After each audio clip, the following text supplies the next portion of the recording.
Mbak Piti, kedengaran suara saya ya, Mbak? Ya. Dengar. Dengar.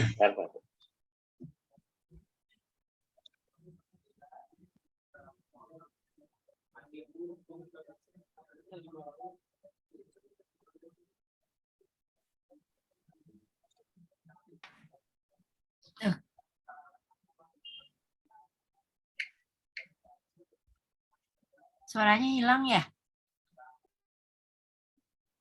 Ada Ibu. Oh, baru Ah, ada cuman lagi. memang kita kosong. Oh, ya.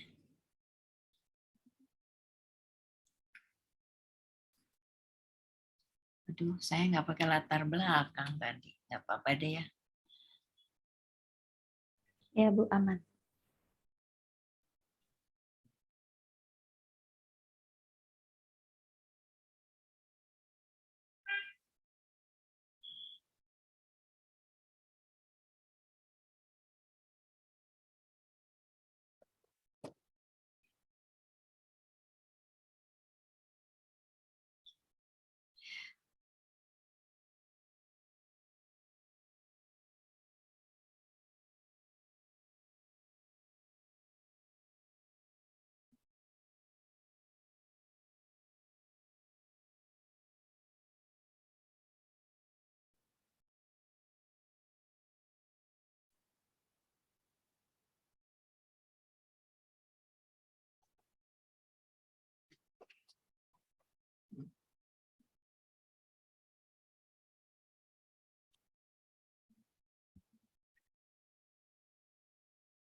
Mungkin kita mulai aja, Pit. Ya, Pak Atu. Ya, mulai aja dah. Silakan. Ya, Pak Atu, silakan Pak Atu. Bismillahirrahmanirrahim. Assalamualaikum warahmatullahi wabarakatuh. Selamat malam para peserta sekalian dan tamu undangan yang hadir pada malam ini. Suaranya. Suara kurang besar, Pak Atu. Tidak perlu pakai itu ya? Baik. Mendengar suara saya? Kecil Pak Atu suaranya. Kecil ya? Tes. Ya, oke. Mendengar suara saya, Pak? Ya, terdengar Pak. Agak dekat aja. Saya ulangi ya. Bismillahirrahmanirrahim. Assalamualaikum warahmatullahi wabarakatuh. Selamat malam. Waalaikumsalam. Kecil ya suaranya Pak Atu. Tidak apa-apa lah. Dan semuanya yang hadir pada malam hari ini. Kami dari pengurus daerah IAI DKI Jakarta berusaha untuk menghadirkan acara pada malam hari ini, yaitu talk show yang tentunya membahas tentang isu yang sedang hangat sekali, yaitu dugaan adanya cemaran etilen glikol dan dietilen glikol pada sediaan sirup sebagai penyebab terjadinya gagal ginjal akut. Para peserta sekalian, kami menghadirkan para pembicara yang tentunya sangat memahami di bidangnya. Kami hadirkan dari akademisi. Selamat malam, Profesor Dr. Apoteker Retno Andrajati MS. Hadir juga pembicara dari Ketua Umum Pengurus Pusat Ikatan Apoteker Indonesia, Bapak Apoteker Novendi SSI. Selamat malam, Bapak. Hadir juga dari kepolisian. Nah, karena ini isunya sangat ramai sekali saat ini, kami menghadirkan seorang AKBP, yaitu Apoteker Dr. Andes Sunarto. Selamat malam, Bapak. Beliau juga adalah Malam, Assalamualaikum. Ketua Bidang Advokasi Pengurus Daerah IAI DKI Jakarta. Alhamdulillah malam ini juga hadir Ketua Pengurus Daerah Ikatan Apoteker Indonesia DKI Jakarta beserta jajarannya. Selamat malam, Bapak. Hadir juga Dewan Pengawas Pengurus Daerah IAI DKI Jakarta dan tentunya para ketua pengurus cabang di wilayah DKI Jakarta. Baik, kiranya acara ini bisa memberikan manfaat buat kita semuanya dan bisa menjadikan solusi dan masukan buat kita semuanya sebenarnya seperti apa kasus yang terjadi ini dan bagaimana kita sebagai apoteker bisa mengatasinya. Baik, untuk mempersingkat waktu, karena waktu sudah malam, kami akan mempersilahkan Ketua Pengurus Daerah Ikatan Apoteker Indonesia DKI Jakarta, Bapak Apoteker Dr. Andes Muhammad Yamin, untuk memberikan sambutan sekaligus membuka acara talk show pada malam ini. Kami silakan, Pak. Baik, terima kasih Pak Atu. Assalamualaikum warahmatullahi wabarakatuh. Yang Waalaikumsalam. terhormat Bapak dan Ibu narasumber yang berkenan hadir pada malam hari ini, saya sangat senang sekali dalam keadaan mendadak bisa termasuk Pak Ketum nih. Yang terhormat Apoteker Novendri, Ketua Umum IAI Pengurus Pusat DKI, Pengurus Pusat Ikatan Apoteker Indonesia. Kemudian Prof. Retno dan juga Pak Sunarto, alhamdulillah juga bisa bergabung. Malam ini kita juga akan dipandu oleh ahlinya juga untuk Dr. Apoteker Sutro yang tadi sudah mengawali siang hari untuk berdiskusi bagaimana kita DKI juga ingin memberikan satu kegiatan semacam diskusi lah atau mungkin talk show. Mudah-mudahan pada malam hari ini kita mendapat manfaat ya buat sejawat semua yang hadir. Teman-teman dari pengurus daerah DKI yang juga telah mempersiapkan dan juga hadir di sini para ketua dari Ketua Medai, Dewas, PC, Seminat, dan juga saya kira pengurus lainnya. Yang terhormat terutama apoteker yang saya banggakan, Assalamualaikum warahmatullahi wabarakatuh. Waalaikumsalam. Telah join saya kira 2000 lebih ya untuk pada malam hari ini. Mudah-mudahan semua dapat kita menyimak dari beberapa narasumber yang tadi sudah disampaikan oleh MC dan juga nanti akan diberi pengantar barangkali oleh moderator Pak Sutrio. Yang tentunya kita seperti yang disampaikan juga tadi oleh MC ya, dugaan dari adanya kasus gagal ginjal akut ini salah satunya mungkin dari kesediaan sirup yang mengandung ethylene glikol dan diethylene glikol, dan terutama pada sediaan sirup ini terutama untuk anak-anak ya. Nah, sediaan sirup ini apakah memang benar harus sesuai anjuran dihentikan sementara ya peredarannya, dan sangat prihatin kita kalau dari sudut bisnis terutama para pejabat yang di apotek tentunya merasa ada banyak kehilangan atau penurunan omset lah gitu ya. Tapi kaitannya dengan yang sangat urgent ini kita harus terus pantau dan berharap pemerintah juga bisa segera memberikan satu penjelasan yang memang ada buktinya bahwa yang mana yang harus kita tarik dan mana yang harus tetap kita bisa edarkan ya. Termasuk barangkali nanti akan dibahas ambang batas kadar ethylene glikol berapa yang sebenarnya dalam perhitungan, karena beberapa pakar juga mungkin telah memperhatikan hal ini apakah benar gitu ya, melebihi ketentuan yang berlaku gitu kan. Demikian sambutan dari saya, tidak banyak, dan sekali lagi terima kasih saya ucapkan pada para narasumber yang dalam keadaan mendak juga sudah bersedia untuk memberikan satu pencerahan pada malam hari ini. Itu saja, mohon maaf jika ada hal yang kurang. Wassalamualaikum warahmatullahi wabarakatuh. Terima kasih kepada Apoteker Dr. Andes Muhammad Yamin Empang selaku Ketua Pengurus Daerah IAI DKI Jakarta yang sudah memberikan sambutannya dan buka acara ini. Baik para peserta sekalian, untuk mempersingkat waktu, ini adalah acara interaktif. Silahkan semuanya bisa bebas kita menggali informasi sebaik-baiknya, dan tentunya ini diharapkan selesai acara ini kita mendapatkan informasi yang benar dan tentunya penanganan yang tepat ya, karena hadir para pembicara yang memang mempunyai kapasitas di bidang masing-masing. Para peserta sekalian dan tamu undangan, untuk memeriahkan acara ini tentunya sudah dipandu oleh moderator kita yang tentunya sudah banyak kenal, yaitu Bapak Dr. Apoteker Sutrio. Beliau adalah Ketua Bidang Pendidikan Pengurus Daerah IAID Jakarta, dan beliau juga adalah seorang dosen yang sudah sangat senior di Universitas Indonesia. Kami persilakan Pak Sutio. Selamat malam, Pak. Ya, selamat malam Pak Atuh. Terima kasih. Baik, silakan. Pak. Baik, terima kasih Pak Atuh atas kesempatannya.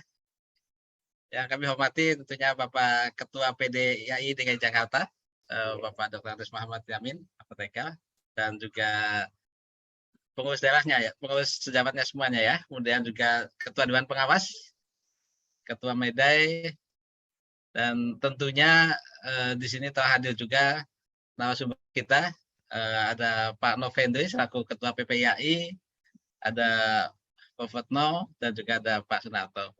Dan yang kami banggakan tentunya adalah apoteker, sejawat apoteker ya, khususnya DKI, dan ini terbuka juga untuk umum, jadi apoteker Indonesia semuanya. Selamat malam, Assalamualaikum warahmatullahi wabarakatuh.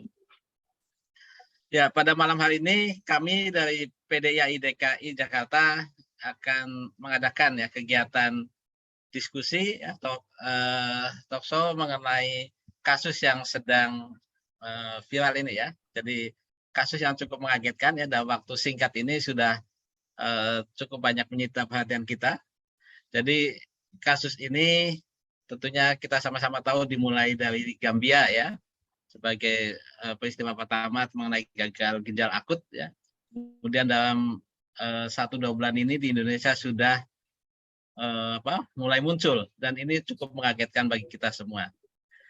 Nah, kasus ini karena berlangsung begitu cepat ya, sehingga baik masyarakat maupun kita tentunya sebagai profesi apoteker ini juga cukup mendapatkan berita yang sangat cepat ya, sehingga kebingungan ataupun kebimbangan kita juga terjadi ya, baik pada masyarakat awam ya, yang biasa membeli obat untuk anak-anaknya sekarang agak sulit ya, kemudian juga apoteker di layanan kesehatan ya, terutama di apotek juga mengalami kesulitan ya terkait dengan obat-obat yang untuk sementara ini dihentikan oleh pemerintah dalam ini Kemenkes ya, selaku pemerintah ya yang mengambil keputusan tentunya untuk upaya pencegahan di awal ya, dan juga Badan POM selaku regulator terkait dengan obat. Nah, untuk kasus ini seperti di judul yang sudah disampaikan, kita akan membahas mengenai dugaan ini ya, yang sementara ini adalah dugaan karena kita belum mendapatkan kesimpulan yang final ya mengenai penyebab utama terkait dengan kasus gagal ginjal akut ini. Nah, dugaan ini adalah terkait dengan adanya toksisitas mengenai etilen glikol, dan juga di etilen glikol yang diduga ya terdapat atau menjadi kontaminan di dalam sediaan obat, khususnya obat cair. Nah, pada malam hari ini kita akan sama-sama bahas dengan para ahlinya ya, dari berbagai sudut pandang tentunya. Saya perkenalkan yang pertama, sebenarnya tidak bisa diperkenalkan ini ya, Bapak Apoteker Novendri selaku Ketua Umum PPIAI. Selamat malam Pak Nov. Selamat malam Pak Sutrio. Nanti Pak Nov ini sekaligus ini ya menyapa Pak anggotanya sejawat apoteker di seluruh Indonesia. Kemudian yang kedua ada Profesor Dr. Norsarian Darjati ya. Beliau adalah Guru Besar Farmasi Klinis di Fakultas Farmasi Universitas Indonesia. Dia juga sebelumnya adalah Kepala Instalasi Farmasi di Rumah Sakit UI dan sekarang manajer penunjang medik ya Rumah Sakit UI. Kemudian yang ketiga narasumber kita adalah Bapak AKBP Sunarto ya. Beliau sebagai Ketua Bidang Advokasi PDIAI DKI. Ya. Nah, tentunya dari para narasumber ini nanti kita bisa mendapatkan pandangan ya, wawasan terkait dengan kasus ini ya. Nah, pada acara ini nanti saya akan memandu ya. Pertama nanti akan ada pertanyaan dari kami kepada para narasumber ya. Kemudian nanti akan diikuti penjelasan dari masing-masing narasumber, dan nanti tentunya ada pertanyaan dari para audien ya, sejawat apoteker. Untuk pertanyaan dari sejawat nanti bisa dituliskan dalam Q&A ya. Nanti kita dari panitia akan melihat ya, pertanyaan tadi. Ya, acara ini mungkin bisa kita manfaatkan ya. Tuan di sini ada Ketua PPIAI ya, kita bisa berinteraksi langsung di sini. Baik, Bapak dan Ibu, kita akan mulai ya. Ini saya nanti akan mulai dari Pak Nov nih ya, selaku Ketua Umum PPIAI ini. Ini Pak Nov nih, bagaimana nih kasus gagal ginjal akut ini tadi diduga ya disebabkan oleh kontaminasi ataupun kontaminan etilen glikol dan dietilen glikol yang diduga ada di dalam sediaan obat ya, khususnya obat saya untuk anak. Nah, dugaan ini tadi ya menimbulkan cukup banyak implikasi ya, termasuk tadi terkait dengan obat-obatan yang untuk sementara dihentikan. Nah, pertanyaannya Pak Nov nih, bagaimana nih selaku apoteker ini ya di dalam menjamin nih ya, mutu obat ya? Apakah tadi memang betul mutu obat kita itu tadi ada dugaan tadi ada cemaran dan sebagainya? Gimana nih Pak Nov? Tanggung jawab apoteker ini di dalam penjaminan mutu ini. Baik, terima kasih Pak Sutrio. Yang pertama tentu mewakili Ikatan Apoteker Indonesia, mewakili apoteker Indonesia, saya mengucapkan prihatin dengan kondisi yang berlangsung di negara kita, karena di saat kita belum selesai menghadapi pandemi COVID-19, ternyata ada musibah baru. Kalau kita lihat dari data yang disampaikan Pak Menkes kemarin malam itu kan ada 241 anak balita ya yang menderita gagal ginjal akut. Dan dari 241 itu 55%-nya berakibat fatal. Jadi kita ikut prihatin dengan kondisi. Itu yang pertama. Itu yang kedua, sampai saat ini sebenarnya penyebab pasti gagal ginjal akut itu kan belum ada. Itu kan baru dugaan. Jadi sebenarnya gagal ginjal akut ini kan memang sudah dari awal tahun sudah muncul kasusnya ya. Cuman kemudian baru menanjak tinggi itu semenjak bulan Agustus, itu kan penjelasan dari Pak Menkes kemarin malam. Nah, dari awal sebenarnya pemerintah sudah mencoba mencari penyebabnya ini apa. Sudah diperiksa beberapa mungkin bakteri atau mikroba yang penyebab atau virus, tapi belum ditemukan. Kemudian tiba-tiba ada kasus yang sama terjadi di Gambia. Dan setelah di-compare, gejalanya sama, kemudian pemerintah Gambia menetapkan penyebabnya adalah obat. Nah, yang sangat kita sayangkan, kemudian pemerintah kita copy paste penyebab itu, dianggap penyebabnya juga adalah obat. Nah, ini yang kemudian menghebohkan kita pada tanggal 18 Oktober keluar surat edaran untuk tidak menggunakan obat-obatan jenis sirup untuk bahkan untuk semua pasien, tidak hanya untuk anak.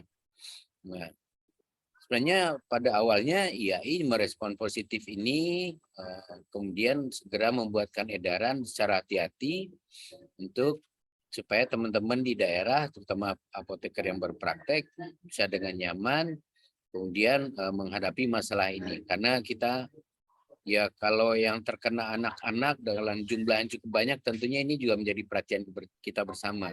Memang perlu gerakan kita bersama. Tapi yang sangat kita sayangkan kan hari ini, semenjak kemarin sebenarnya, itu sudah banyak sekali tindakan-tindakan yang di luar dugaan kita. Badan POM sudah merilis ada 5 yang dianggap cemaran EG dan DEG-nya di atas batas toleransi. Dan bagi kita itu kan hal yang lumrah. Kemudian produk itu kemudian ditarik. Dan kita punya prosedur penarikan untuk produk tersebut. Yang kita sayangkan, kenapa tidak ditunggu saja proses itu. Apoteker sebagai profesi yang ditugaskan oleh pemerintah untuk menjaga kualitas, keamanan, dan khasiat produk tentunya paham. Dari himbauan itu kita yakin teman-teman di apotek tentu tidak akan melayani penyerahan sirup kepada pasien ataupun konsumen yang datang ke apotek. Dan kita percayakan itu kepada apoteker kan gitu. Jadi sebenarnya tidak perlu pemerintah kemudian repot-repot harus menurunkan aparat kepolisian untuk menarik produknya. Nah, justru dengan sekarang itu menjadi lebih tidak nyaman, ditambah lagi pemberitaan media yang seolah apotek itu dianggap nakal. Itu yang kita sayangkan sekarang. Kita mesti paham bahwasanya apoteker itu oleh pemerintah sudah diberikan tugas untuk menjaga kualitas, keamanan, dan khasiat produk itu bukan hanya di pelayanan, tapi semenjak dari produksi, kemudian distribusi, dan di pelayanan. Jadi kita berharap pemerintah percayakanlah kepada apoteker, insya Allah kita akan mengikuti instruksinya pemerintah. Ini tidak perlu ada tidak perlu menjadi gaduh, kemudian sampai turun pemeriksaan beramai-ramai gitu ya. Insya Allah kita akan ikuti apa yang sudah diinstruksikan oleh Menteri Kesehatan kepada kita semua. Makanya kita sudah melakukan langkah antisipasi awal, kita bikin surat edaran pada teman-teman di sarana pelayanan, demikian juga pada teman-teman yang di industri farmasi. Nah, ini kan sebenarnya berproses gitu ya. Nah, jadi itu harapan kita pemerintah saat ini, Pak Sudaryo. Terima kasih. Ya, jadi apoteker sebenarnya ini ya, apoteker ini kan profesi yang resmi juga yang diakui ya, yang mempunyai tugas dan wewenang yang sudah tertentu tadi ya, terkait dengan penjaminan mutu obat sudah sangat paham ya, mulai dari pembuatan tadi sampai dengan distribusinya ya, sampai dari tanggung jawabnya sampai dengan pasien itu apoteker masih bertanggung jawab di dalam penjaminan mutunya ya. Nah, kemudian juga apoteker ini kan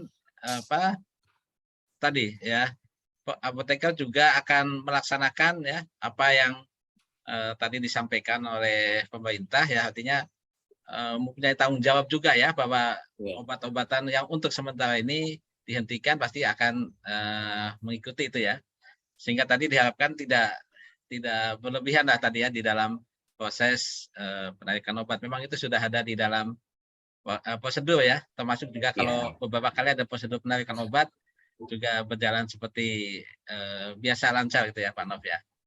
Nah, kemudian bagaimana nih Pak Nov? Tentunya tadi apoteker ya, tentunya terutama di pelayanan yang di apotik ya, itu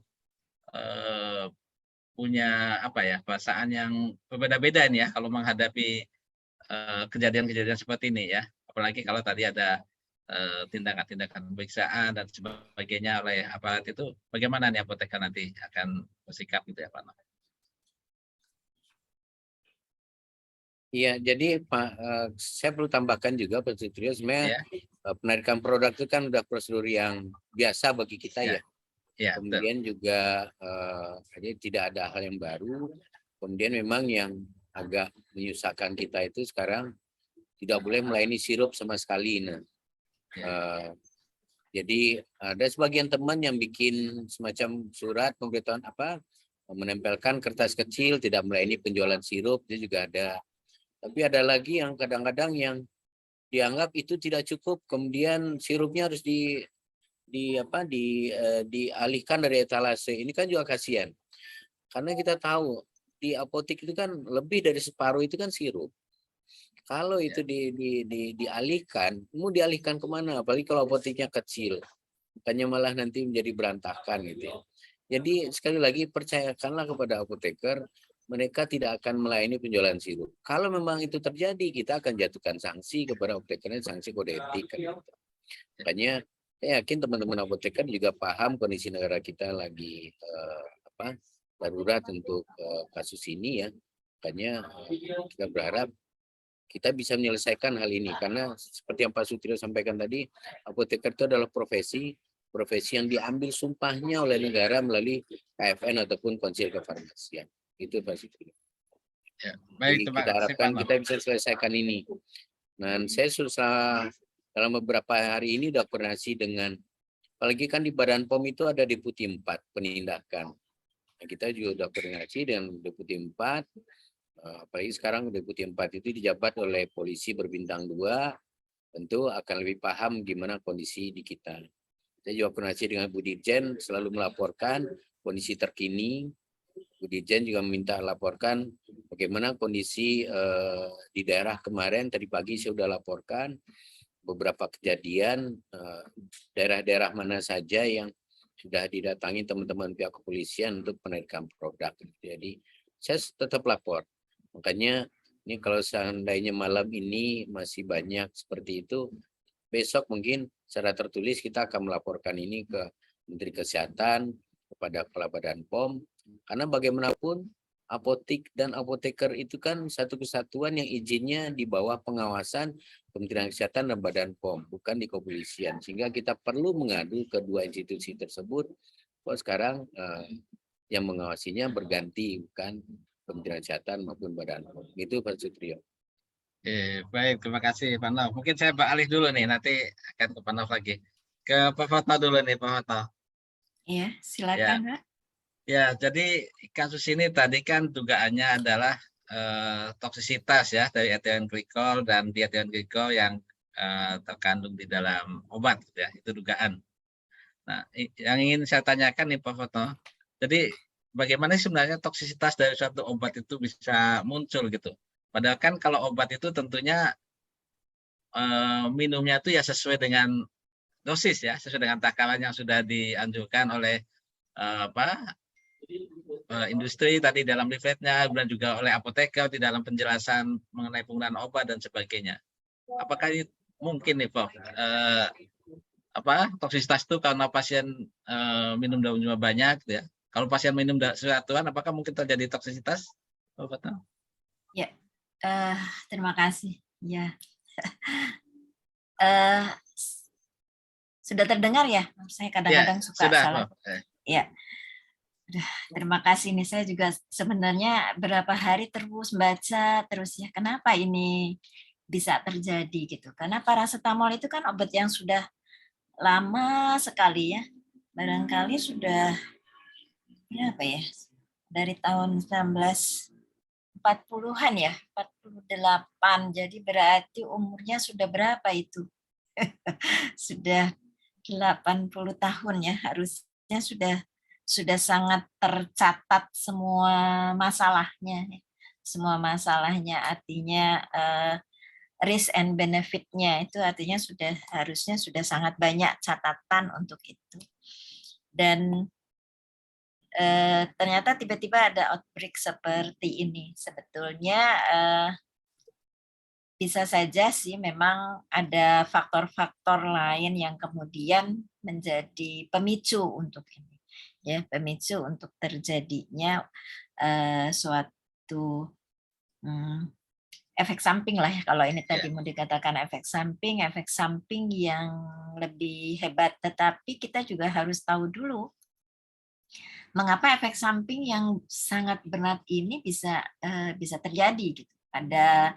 Apakah ada sesuatu yang berbeda? Artinya gini, kita tahu bahwa sebetulnya setiap orang, setiap anak ya, dalam hal ini kan anak ya, tentu akan ada perbedaan-perbedaan di dalam daya tahan tubuhnya, dan kita tahu dengan begitu banyak kemajuan, tapi juga bisa juga ada sesuatu yang menjadi tantangan untuk ada kemajuan-kemajuan, tetapi juga saya rasa ada, bukan kalau kita bilang sebut kemunduran ya, bukan kemunduran ya, tapi maksudnya seperti lingkungan kan bukan bertambah baik kan, lingkungan bertambah buruk begitu ya. Jadi artinya ada hal-hal yang juga di luar dari harapan kita untuk menjadi lebih baik, dan saya rasa itu semua tentu ada pengaruhnya lah ya, ada pengaruhnya.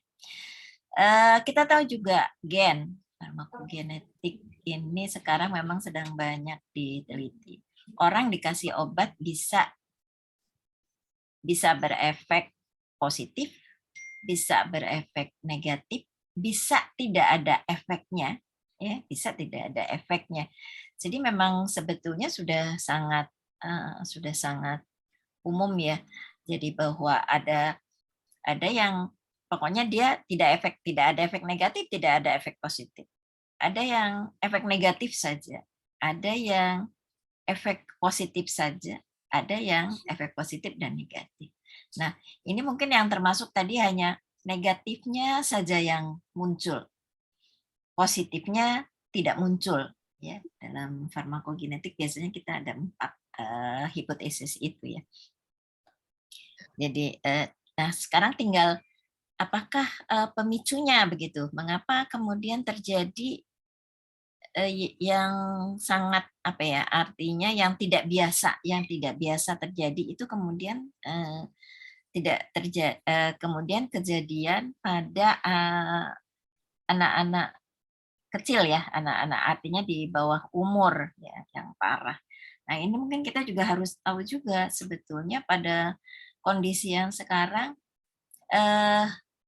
apakah memang anak-anak sekarang lebih rentan gitu ya. Itu juga mungkin harus diperhatikan dengan baik juga karena belum ada juga penelitiannya. Jadi memang sebenarnya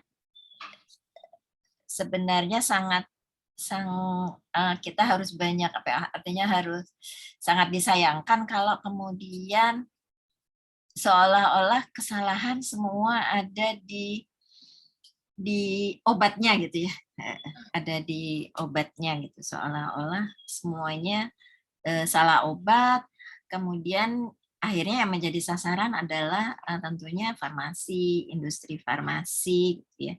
Nah, tapi tidak kalau menurut saya tidak masalah kalau kita memang juga siap untuk melakukan evaluasi tadi. Ya. Jadi justru ini tantangan, kalau menurut saya tantangan untuk profesi farmasi untuk membuktikan bahwa kita tuh bekerja dengan baik, dengan benar, sesuai dengan aturan. Oke lah, mungkin dalam tanda kutip ada beberapa kemarin yang kemudian ternyata melebihi ambang ya, melebihi konsentrasi yang diharuskan sehingga harus ditarik dari pasaran. Ya itu memang juga sama saja dengan profesi lain, selalu akan ada yang ekstrem kiri ya, ada ekstrem kiri, ada ekstrem kanan kan, itu selalu ada gitu. Jadi kalau menurut saya sih memang kalau menurut saya ini ketetapan bahwa semua sirup itu tidak, obat dalam bentuk cairan sirup itu tidak boleh, itu menurut saya sangat berlebihan ya. Karena kan sirup itu kan harusnya netral ya. Dan kalau masalahnya hanya di paracetamol, kenapa kemudian ibaratnya yang lainnya dihukum juga ya. Tapi ini tantangan untuk kita.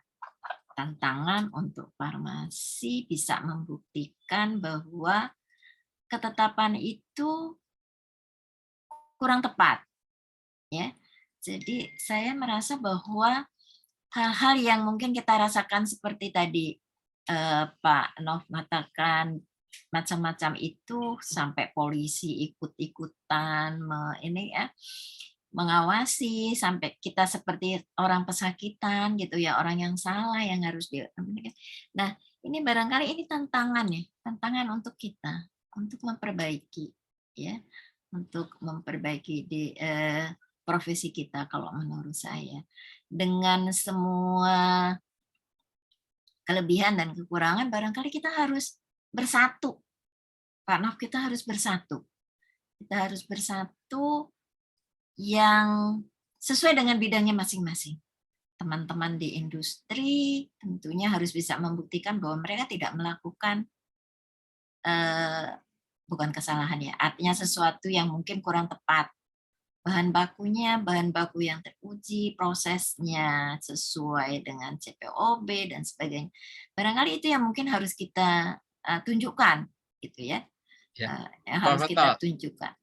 Tadi disampaikan bahwa toksisitas itu kan ada kemungkinan tadi multifaktor gitu ya. Iya. Nah, ini juga yang membuat kebingungan memang karena yang mengkonsumsi obat itu cukup banyak dan sudah cukup lama gitu ya. Iya. Nah, memang beberapa informasi Indonesia juga ada beberapa yang fenotip khusus gitu ya, yang mungkin tadi disampaikan terkait dengan genetik gitu. Jadi tadi dugaan obat sebagai faktor tunggal memang ini ya masih perlu dibuktikan lebih lanjut gitu ya, karena faktor lain mungkin cukup banyak juga ya Bapak di situ. Iya. Jadi kalau menurut saya ya memang ini Pak, maaf barangkali ini justru tantangan yang harus kita jawab dan kita buktikan bahwa bahwa tuduhan tadi ya, sehingga jadi artinya gini, jangan kemudian orang marah kita balas marah begitu ya, ibarat. Ibarat Baik, ya. ya. Jadi kita harus dengan dingin ya, artinya kepala dengan kemudian kita buat langkah-langkah apa sih kemudian yang harus kita lakukan. Kita evaluasi tadi apa yang kemudian dianggap oleh petinggi-petinggi kita bahwa ada masalah di farmasi, baik di industrinya ataupun di apa. Sama-sama lah kita lihat. Kalau memang itu ada masalah, kita lihat apakah masalah itu kemudian bisa menyebabkan sampai hal ini terjadi, gitu kan? Ya. Jadi itu barangkali yang mungkin jadikanlah ini suatu cambuk untuk kita untuk bisa lebih maju dan menunjukkan bahwa kita tidak sejelek yang disangkakan orang itu, ya. Jadi dan yang saya sedih di rumah sakit kami itu sampai pasien itu seperti kehilangan akal gitu ya. Saya nggak mau paracetamol, saya nggak mau paracetamol sirup, dan saya juga nggak mau paracetamol yang digerus, nggak mau. Pokoknya akhirnya mereka bukan cuma sirupnya, tapi paracetamolnya pun mereka jadi tidak mau. Mereka minta diganti dengan obat penurun panas yang lain, ya. Ibuprofen, padahal ibuprofen itu justru lebih punya banyak masalah dibandingkan dengan paracetamol, kan gitu. Ya kita tahu semua obat tidak ada yang bebas dari efek samping. Paracetamol itu punya masalah di ginjal, punya masalah bisa mengganggu ginjal, bisa mengganggu hati. Itu memang ada, tapi tidak sampai kemudian seperti sekarang ini merusak begitu. Jadi ini sudah ini ya, Prof ya, sudah hampir tidak terkendali gitu ya, artinya kepanikan masyarakat gitu ya. Iya, Dengan kepanikan, informasi-informasi yang ya informasi sekarang kan sudah semakin ini ya, banyak hoax mungkin lewat media sosial dan sebagainya. Nah itu yang mungkin tantangan ini menjadi salah satu tantangan juga nih apoteker di tempat praktek ini. Ya, jadi ini kalau menurut saya tantangan ini yang harus kita jawab. Kita harus kompak bersama menunjukkan bahwa kita itu tidak seperti itu loh, tidak yang seperti disangkakan sehingga semua obat dalam bentuk cairan oral itu tidak boleh digunakan, kan gitu. Jadi itu yang mungkin justru harus kita buktikan. Nah, sekarang barangkali mungkin IAI membentuk tim ahli untuk membuktikan bahwa itu tuh ya itu tidak benar lah ya keputusan seperti itu, ya. Dan juga yang kedua, bersama-sama kita menenangkan masyarakat. Ya. Di RSUI itu pasien udah, saya nggak mau paracetamol sirup, nggak mau paracetamol dibuat serbuk, pokoknya tidak mau paracetamol. Jadi sampai sudah sebegitu khawatirnya. Yang saya heran kan dia dari dokter. Rumah sakit kan tidak boleh jual obat bebas ya, selalu obat resep dari dokter. Saya pikir ini dokternya memberi informasi apa ya sampai kok pasiennya tidak mau gitu ya. Saya sampai ya agak kesal juga gitu ya. Jadi kan sulit karena kadang-kadang ya pasien kan lebih percaya ke dokter daripada ya, walau bagaimanapun dokter ya buat mereka nomor satu lah ya. Walaupun kita Baik, mungkin Bapak. berusaha. Ya, jadi barangkali mungkin ini barangkali suatu trigger untuk kita lebih bersatu. Ya, lebih bersatu mencari kompak, ya. kebenaran. Ya, lebih kompak, lebih bersatu dalam kebenaran untuk mencari pembuktian ilmu ya, ilmu farmasi ya. Benar-benar barangkali dengan di bidangnya masing-masing lah ya, di bidangnya masing-masing. Ayo Pak Nov, seluruh apoteker Indonesia ini harus bersatu ya, mau yang di industrinya, mau yang di di pelayanan ke masyarakat, dan juga yang di regulasi ya, baik di Badan POM-nya maupun di ini. Jadi sama-sama. Mereka harus tahu bahwa sebenarnya begitu rigid proses di industri farmasi. Ya, kita tuh bikin obat bukan kayak buat sirup di rumah kan. ada aturan-aturan mainnya yang benar-benar kita lakukan dengan sesuai dengan ini. Kok mereka pikir apa kita bikin sirup seperti bikin sirup di rumah ya, seperti itu. Mungkin itu Pak Sutrio sebagai pemicu, barangkali kita kerahkan semua kemampuan kita, yang punya ilmu ya ilmu, saran ilmu, yang praktisi, kemudian yang di industri juga ya sama-sama. Baik, ya baik Pak Fatno. Saya balik dulu nih ke narasumber ketiga dulu nih. Ini Pak Sunarto nih ya, meskipun di sini meskipun AKBP ya Pak Sunarto ya, tapi mungkin saya tidak menyatakan sebagai seorang polisi. Tapi kalau Bapak memberikan informasi dari aspek polisi juga tidak ada masalah. Bapak di sini sebagai Ketua Bidang Advokasi anggota nih ya. Nah tadi sudah disampaikan informasi dari Pak Ketua, Pak Noh, Bapak, banyak kejadian-kejadian ikutan ya dari munculnya gagal ginjal akut ini ya, yang terutama berdampak pada anggota. Tadi sudah disampaikan ada pemeriksaan oleh aparat kepolisian di apotek dan sebagainya. Nih, gimana nih Pak Sunarto nih menurut Bapak nih, apoteker nanti di dalam menghadapi kondisi seperti ini apa yang harus dilakukan? Monggo Pak Sunarto.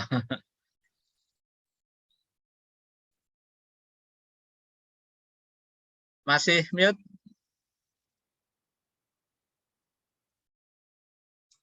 Siap. Ya.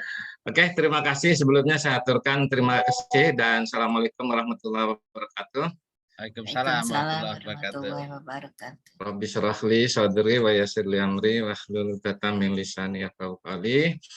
Makasih ya Tuhan, alhamdulillah atas puji dan rasa syukur kehadirat kita, karena berkat izin Allah lah kita diberikan kesempatan untuk bersilaturahim. Mudah-mudahan ini dengan niat baik ya, apa yang kita harapkan bisa memberikan pencerahan dan kedepannya tidak terlalu panik lagi ya. Jadi ya memang seperti yang disampaikan oleh dua narasumber yang sebelumnya, ini ujung-ujungnya memang polisi ini yang dari sisi kita yang kebagian ya, gimana tidak makan dagingnya tapi kebagian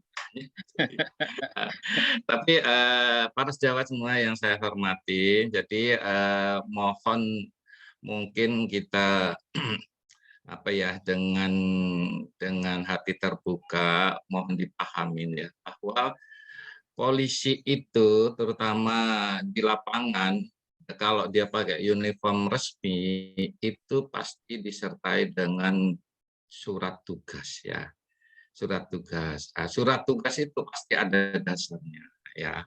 Nah ini sesuai dengan tugas pokok kita ya, sesuai Undang-Undang Nomor 2 Tahun 2022, tahun 2002 itu, bahwa tugas pokok kita atau tugas pokok Polri itu pertama dia memelihara keamanan dan ketertiban masyarakat. Kemudian yang kedua sebagai penegakan hukum. Yang ketiga melindungi, mengayomi dan melayani masyarakat. Ya ini melindungi, mengayomi dan masyarakat kaitannya dengan kasus viral akhir-akhir ini, yaitu dari produk-produk farmasi termasuk di situ, baik itu obat, makanan, minuman, kosmetik, obat tradisional, baik itu legal maupun ilegal, apalagi yang substandard dan palsu. Nah, tentunya kalau legal ini kan sebenarnya obat legal ya. Nah, itu kalau ilegal udah jelas itu tanpa diminta pun kita ada info langsung kita bergerak ya. Tapi kalau yang legal ini tentunya pimpinan kita ya, mungkin sejawat semua sudah pada mendengar atau melihat di media ya, itu dari press release atau dari Kemenkes dan Badan POM, kemudian Ikatan Dokter Anak Indonesia ya, kemudian dari farmakolog, kemudian juga epidemiologi itu sudah mengadakan rapat koordinasi ya, dan diputuskan supaya kita memang membantu ya, membantu ini ranahnya Badan POM dan Kemenkes itu supaya mengamankan apa yang menjadi kebijakan Kemenkes saat itu ya. Cuman yang jadi pertanyaan, kenapa kok apoteker tidak dilibatkan? Nah, ini mungkin yang tantangan tadi, tambahan tantangan Ibu Profesor ya. Mungkin kita perlu lagi itu menunjukkan kepada instansi-instansi yang terkait itu, khusus di Kemenkes dan Badan POM, hal-hal yang istilahnya sebesar ini, kenapa kok Ikatan Apoteker Indonesia tidak dilibatkan? Walaupun mungkin diundang karena dadakan online pun kan bisa itu ya. Sehingga kita sepertinya memang seperti ketinggalan ya. Nah, namun buat kita kalau kita positive thinking ya ini jadikan tantangan buat manajemen Pak Nov ya. Jadi bahwa kita memang perlu untuk unjuk gigi lagi supaya untuk hal yang kaitannya dengan farmasi atau obat-obatan yang itu mungkin ranahnya kita ya. Saya setuju sekali pada Pak tadi.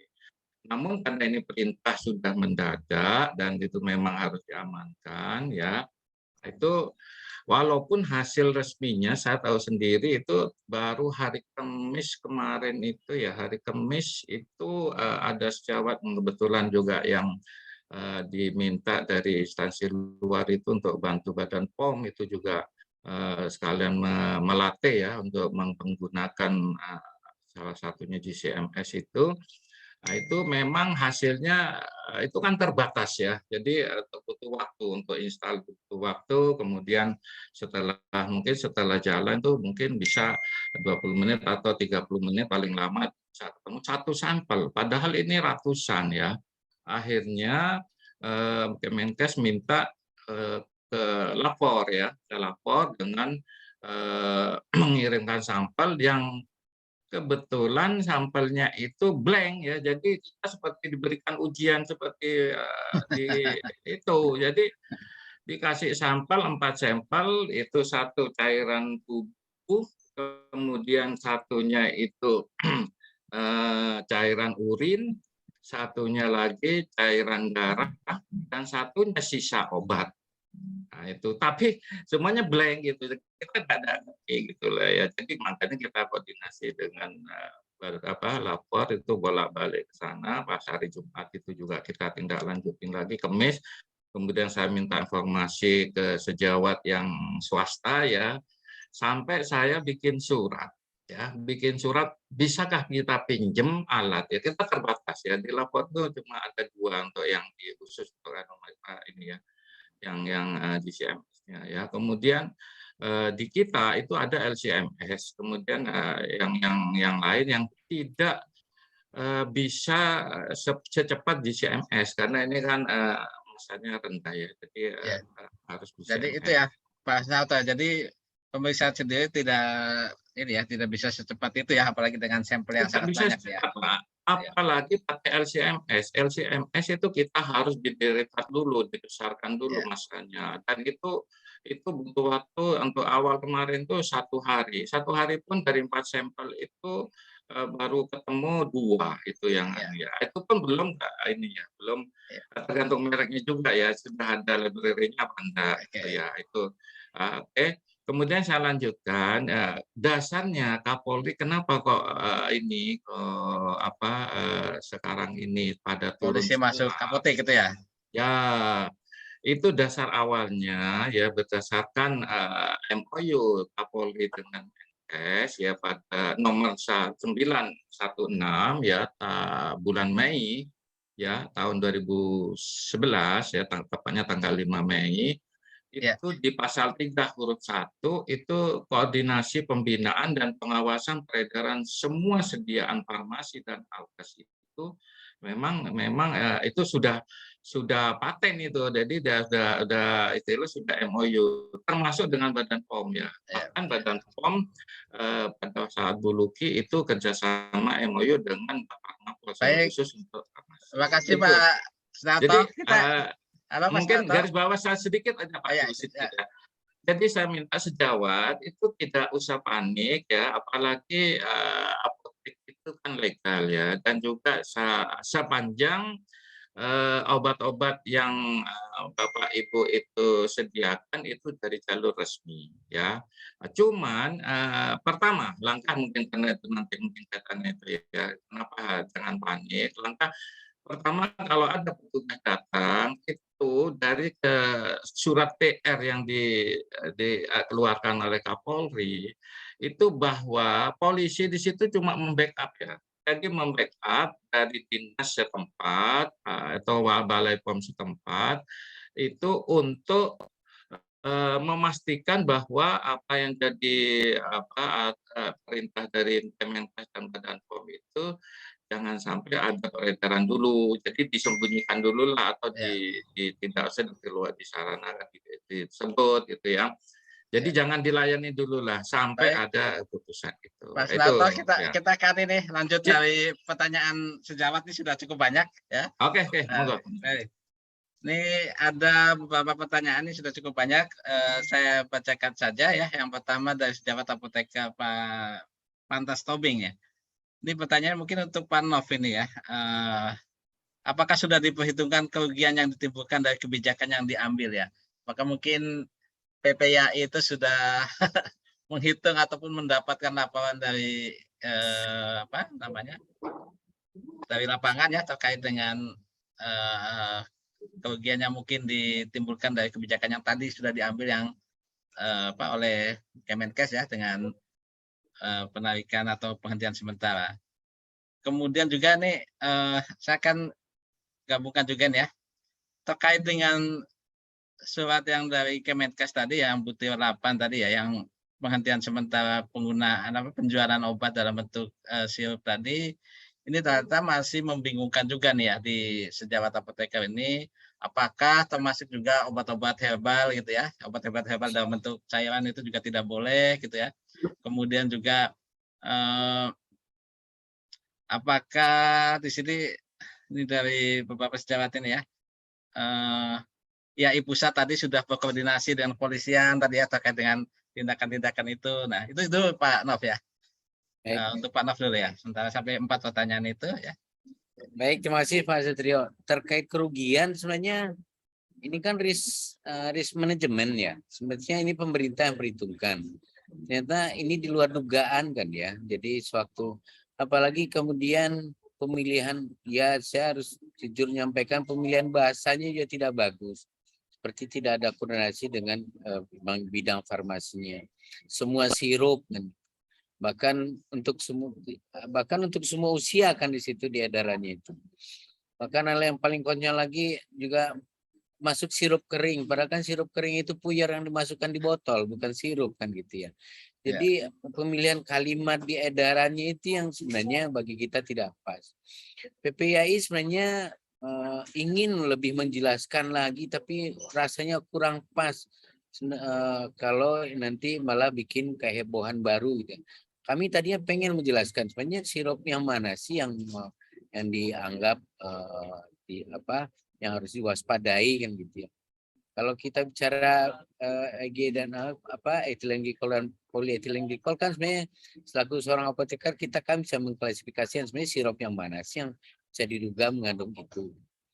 Jadi ya akhirnya ya semua sediaan cair yang memang prosesnya untuk pakai sistem kelarutan ya tentu menjadi terduga semua Pak Sutrio. Itu yang sebenarnya di luar dugaan. Sebenarnya kan masih dipilah-pilah ya lebih awal sewaktu keluarnya edaran itu. Tapi ya sudahlah itu kan sudah terjadi. Nah sebenarnya yang paling kasihan lagi bagaimana kita melayani masyarakat yang membutuhkan obat kan. Tidak semua obat bisa kita sediakan dalam bentuk puyer. Itu yang pertama Pak. Jadi kalau kerugian, Pak ini sebenarnya susah menghitungnya ya. Apalagi bagi perusahaan farmasi yang kemudian tiba-tiba produknya ditarik kan gitu. Ditambah lagi sekarang kan ada lagi pengumuman dari Pak Menteri sekian obat yang digunakan oleh pasien. Itu kan kalau kita orang farmasi atau orang kesehatan pasti paham, oh ini kan baru dugaan. Tapi kalau listnya itu udah keluar ke masyarakat, seolah kan itu udah calon tersangka baru lagi. Ya, sekian puluh item obat itu.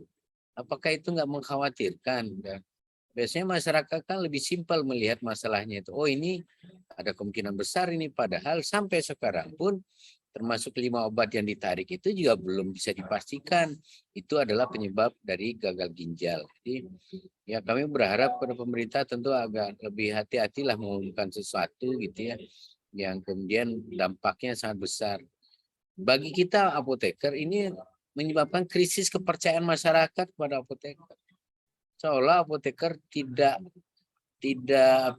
betul-betul menjaga suatu produknya itu dirilis ke masyarakat. Ini menyebabkan nanti masyarakat krisis kepercayaan. Demikian juga suatu produk itu mesti ditarik, kita sudah punya SOP cara penarikan yang benar, kemudian dipaksakan untuk ditarik secepat mungkin gitu ya. Sekali lagi percayakanlah pada apoteker. Ini kan juga menyebabkan krisis kepercayaan kepada apotek, seolah apotek tidak tahu prosedur yang benar dalam proses penarikan. Kami juga memahami kepanikan pemerintah gitu ya. Tapi kalau kita lihat telegramnya Pak Kapolri yang beredar ya Pak Narto, itu kan sebenarnya diminta polisi untuk mendampingi saja tenaga kesehatan. Ya. Tapi ternyata yang terjadi kan saya nggak tahu apakah karena tenaga dinas kesehatan atau balai pom di daerahnya juga kurang sigap mungkin membantu gitu ya, sehingga kemudian kepolisian kena pengen cepat ya langsung turun sendiri. Mungkin bisa saja seperti itu kan gitu. Nah sebenarnya kan turun bareng-bareng. Kalau turun bareng-bareng kan biasanya teman-teman merasa lebih merasa lebih nyaman gitu ya. Nah kami juga mendapatkan Pak Narto satu kejadian di Aceh itu. Polisi turun bawa media begitu banyak. Keroyokan Pak. Kasihan saya lihat apoteknya itu ada sekian banyak wartawan yang diajak ke apotek untuk melihat, menyaksikan obatnya dipisahkan. Sebenarnya kan tidak harus sampai seperti itu. Itu yang kami harapkan.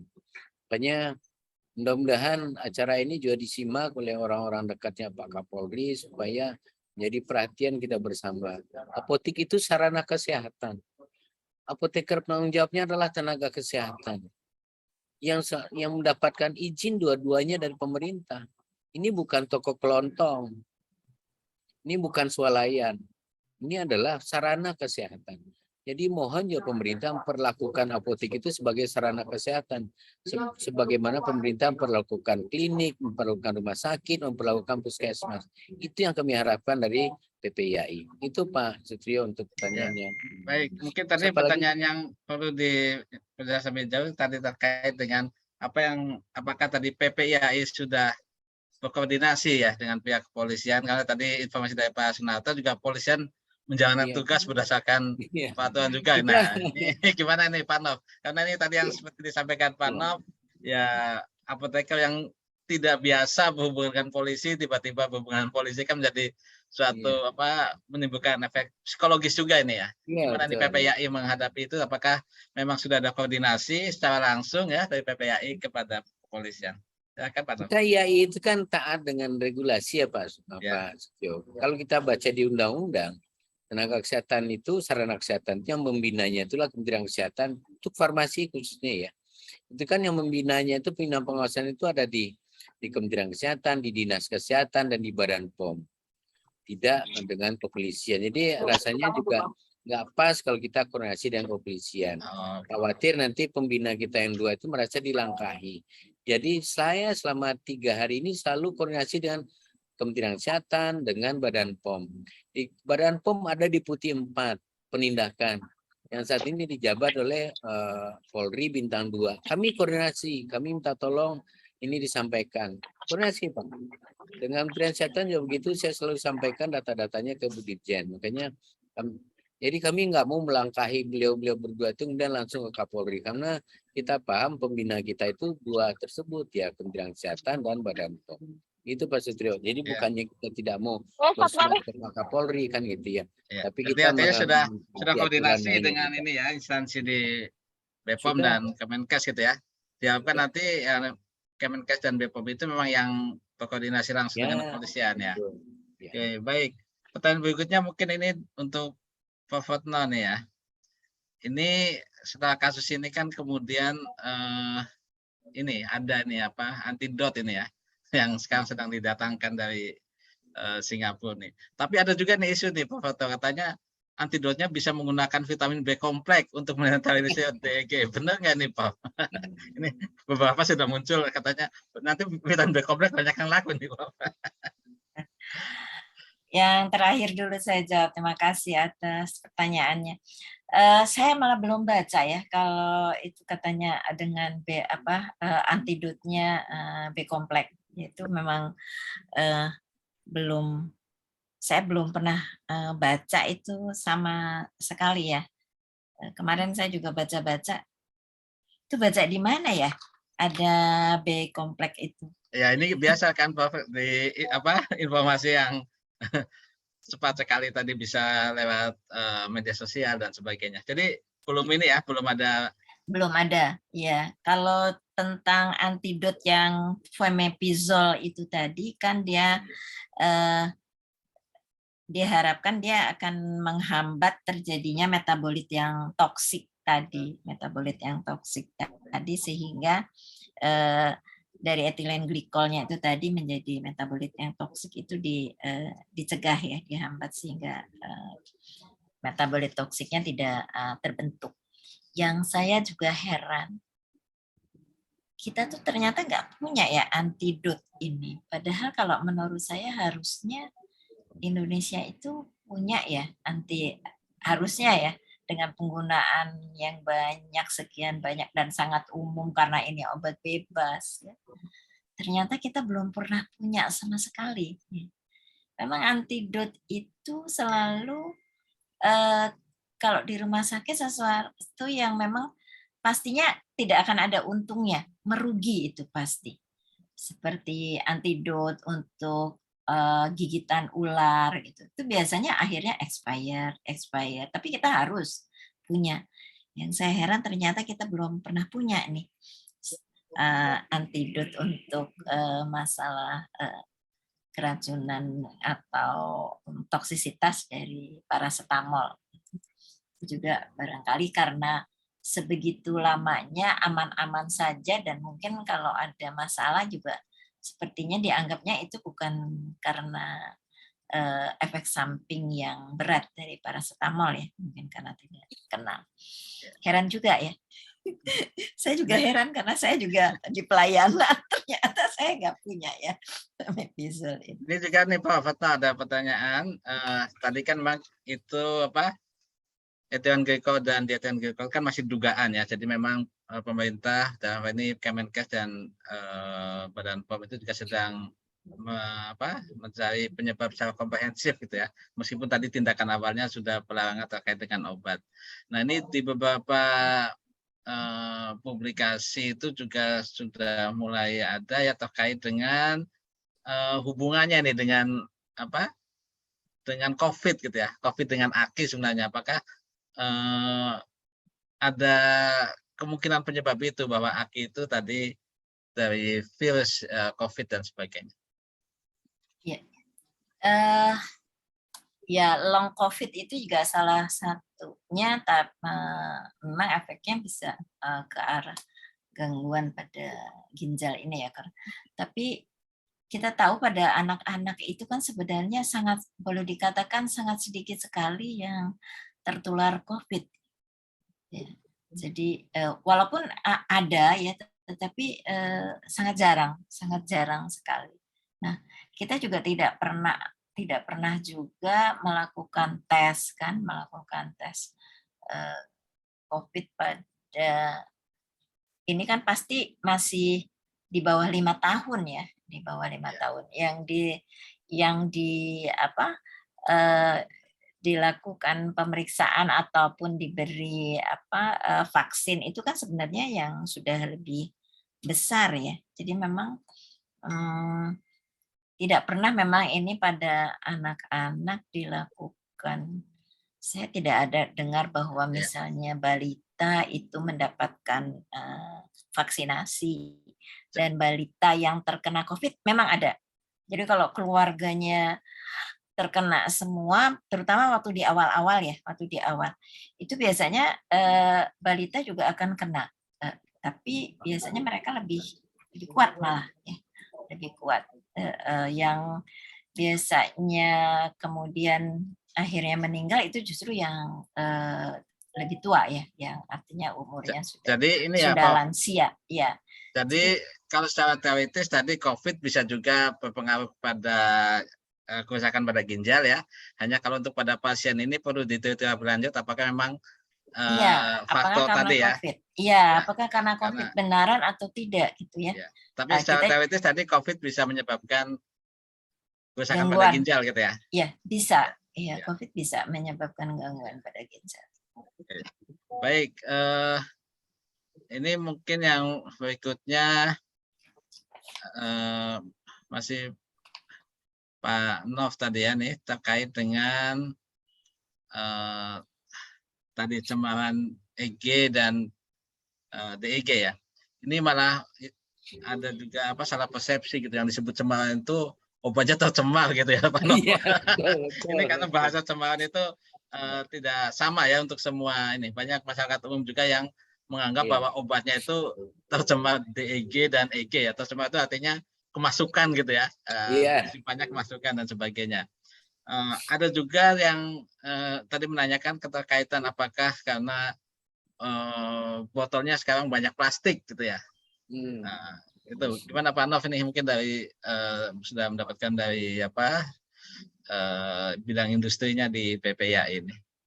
Baik, terima kasih Pak Sutrio. Sekali lagi kita meyakini teman-teman kita di industri farmasi itu sudah bekerja secara baik sesuai dengan CPOB gitu ya.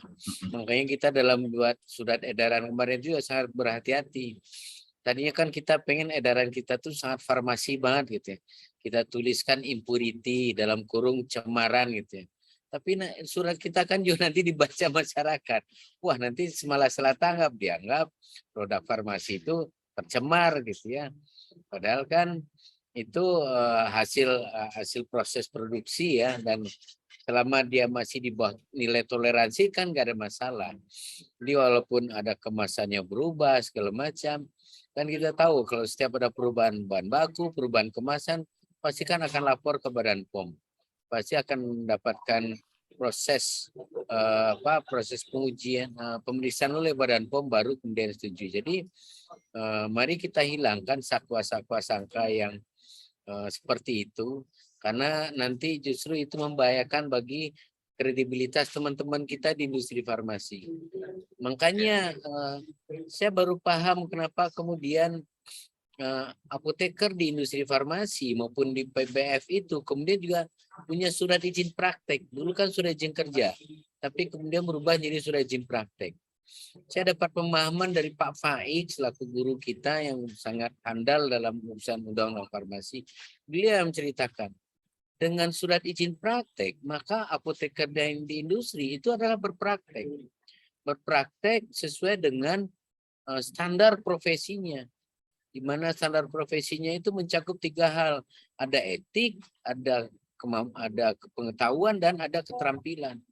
Sehingga tentu dengan etik yang dia pahami, dia tidak akan mudah kemudian merubah bahan bakunya seenaknya, atau menurunkan dosisnya, atau mengganti kemasannya.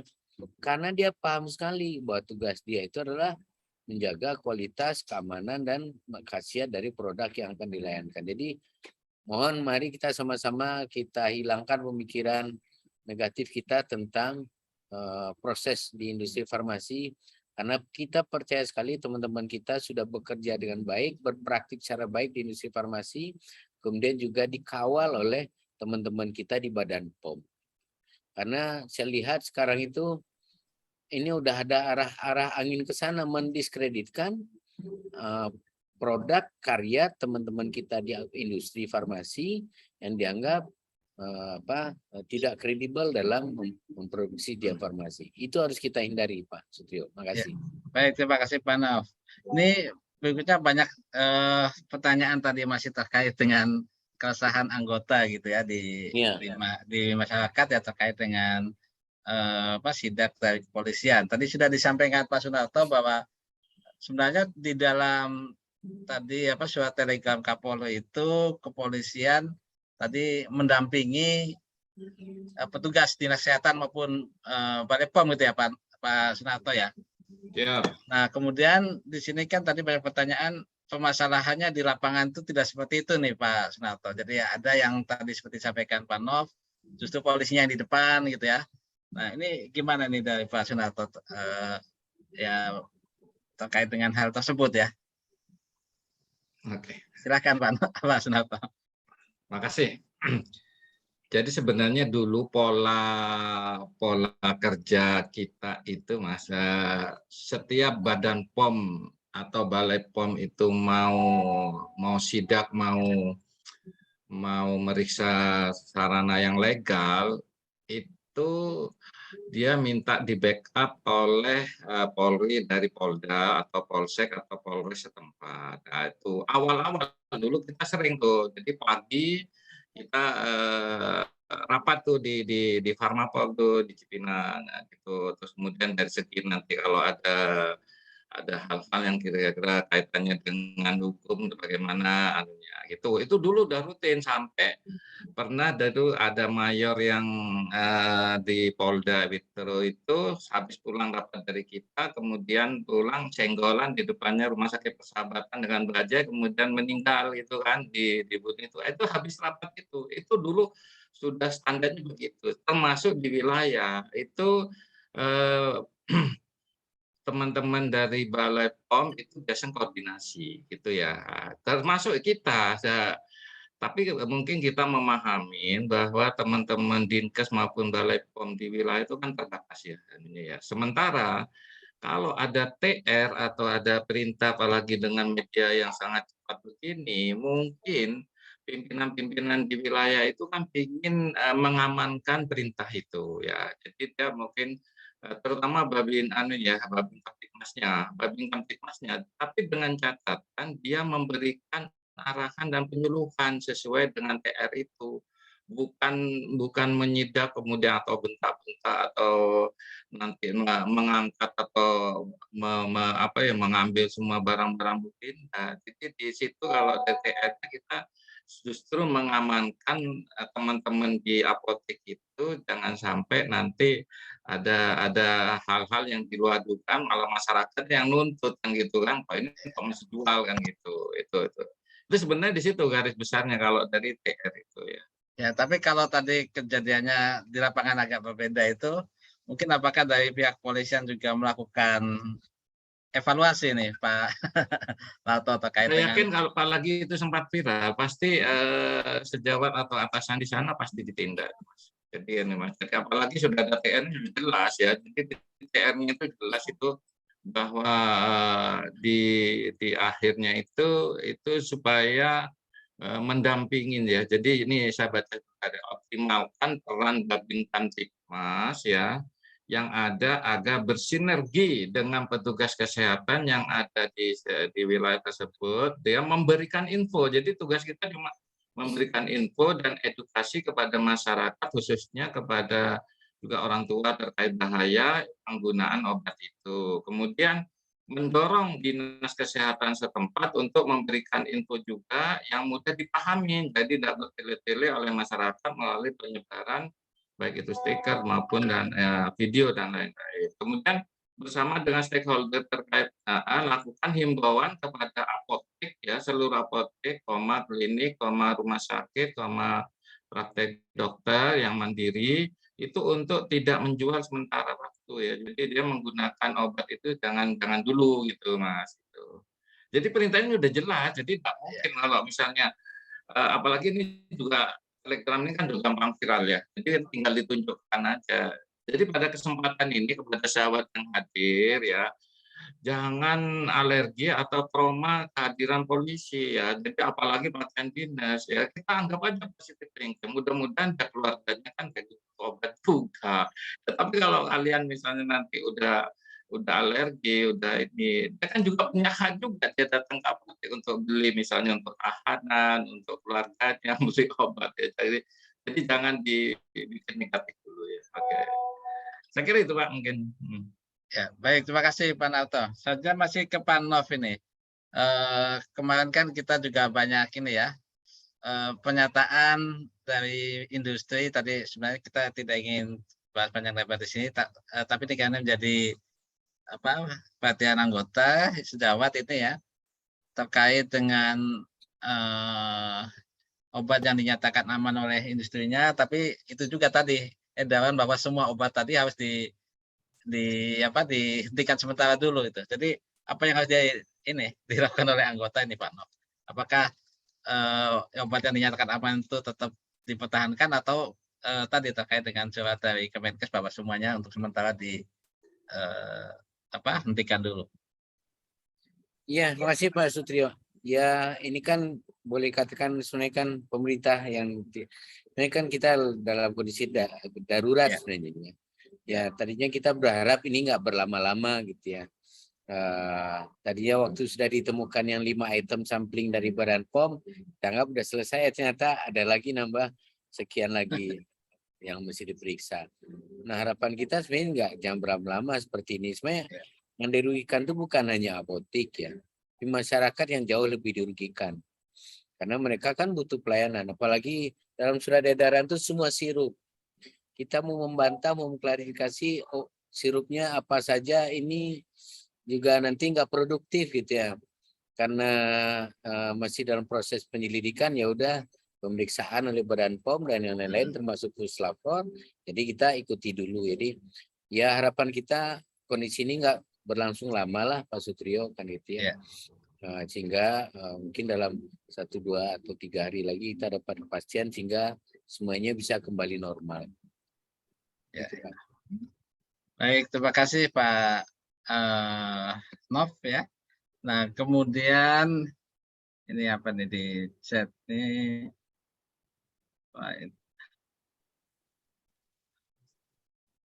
Ini penyemangat nih ya dari sejawat apoteker Muhammad Fahmi. Saya ingin menyemangati bahwa apoteker di Indonesia ya, jika pandemi kemarin adalah momennya seluruh elemen bangsa. Untuk momen ini, mari jadikan momen ini adalah momen kita, momen apoteker untuk pada paling depan dalam urusan obat.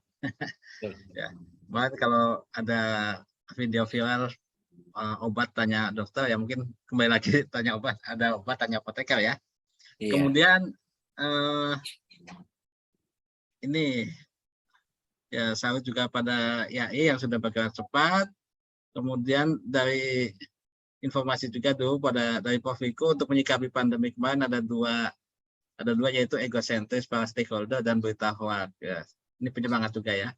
Mari kita kesampingkan itu semua.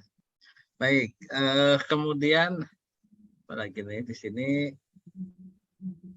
Nah ini dengan Pak Fatno nih, gimana nih untuk swamedikasi dan juga mungkin apoteker di apotek tadi ya di lapangan. Kalau Pak Fatno kan mungkin di rumah sakit ya, tapi kalau di lapangan di apotek ini memberikan edukasi kepada pasien ini ya. Tadi yang di rumah sakit saja sudah tidak mau obat ini, tidak mau obat itu ya. Kemudian di sini tidak, di apotek tadi obat sirup untuk anak-anak sudah tidak ada. Gimana nih pertanyaannya, apoteker nanti memberikan edukasi dan menyelesaikan permasalahan itu di depan ini. Ya, terima kasih untuk pertanyaannya. Ya, yang dicurigai kan memang dalam bentuk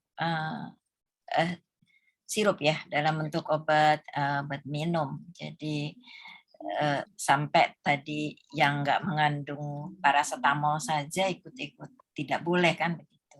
Yeah. Jadi kalau dalam kan dokter biasanya meresepkannya diubah menjadi dalam bentuk puyer ya itu.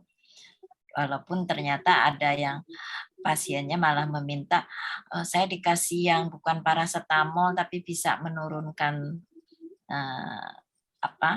suhu anaknya gitu ya. Jadi ada yang suhu tubuh anaknya, jadi ada yang minta diganti gitu ya, dan yang lainnya. Walaupun kita selalu katakan bahwa harus berhubungan lagi dengan dokter. Jadi saya rasa teman-teman di apotek ya mungkin harus membekali diri tadi dengan obat-obat penurun panas yang dalam bentuk lain, misalnya suppositoria itu paling. Suaranya hilang. Suppositoria barangkali yang paling ini ya Pak, yang bisa dijadikan kalau untuk. Ya. Mungkin ada gangguan sound ya. Kita Pak Hoto, soalnya hilang. Suaranya hilang ya? Jelas Pak. Bagus, Jelas, Jelas Pak. Pak Pak Nov lagi Jelas. dulu, Pak Pak. Sutrio.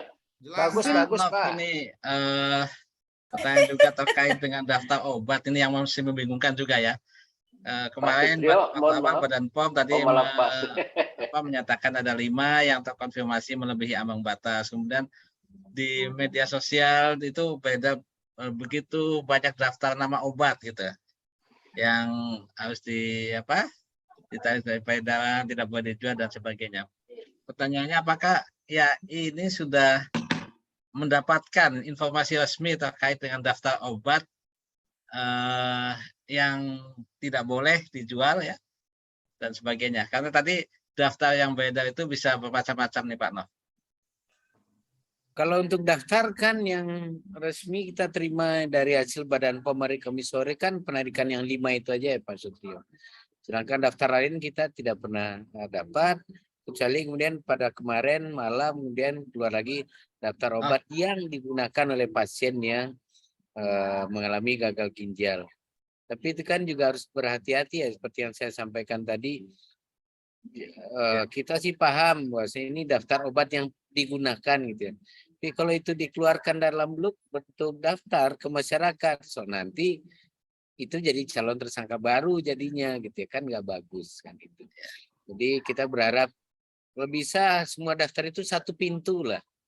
Lama ini kan pemerintah mempercayakan kepada Badan POM urusan informasi tentang obat itu ditarik, tidak memenuhi persyaratan segala macam, sehingga harapan kita ya kembalikan lagi ke satu pintu ke Badan POM sehingga informasinya nggak simpang siur. Dan kita lihat Badan POM kalau dalam mengumumkan itu sangat berhati-hati sekali ya, karena dampaknya sangat besar. Karena ini terutama ke perusahaan-perusahaan farmasi yang memproduksinya. Ya. Apalagi ini kan tingkat kepercayaan juga kepada suatu merek produk kan gitu. Sampai sekarang IAI belum pernah dapatkan daftar lagi, kecuali yang kita lihat dari hasil rilisnya Badan POM pada hari Kamis kemarin itu terkait penarikan 5 produk. Itu Pak Sutrio. Ya. Baik, jadi ini ya jangan berpegangan pada daftar obat yang beda ini ya, liar ya Pak Nov ya. Karena kan ada menyatakan 102, ada menyatakan 5 dan sebagainya, itu memang membingungkan di anggota ya di bawah itu ya. Ya mohon nanti informasi itu mungkin bisa dikoordinasikan ya, yang resmi itu yang dari mana, sehingga itu bisa menjadi pegangan untuk semua ya, termasuk sejawat di bawah. Sampai ini. Tadi pagi pun Bu Dirjen masih berpesan ke saya, mohon teman-teman di apotek memperhatikan 5 item yang ditarik itu untuk segera proaktif untuk mengembalikannya ke distributor. Jadi hanya 5 item itu aja yang diingatkan oleh Bu Dirjen ke saya untuk disampaikan ke semua teman-teman yang di apotek. Ya. Baik, terima kasih Pak Nov. Ini kita sudah menunjukkan 21:26. Pertanyaan di chat tadi yang lain-lain sudah sama ya, sudah ditanyakan oleh penanya sebelumnya. Mungkin sebentar. Kemudian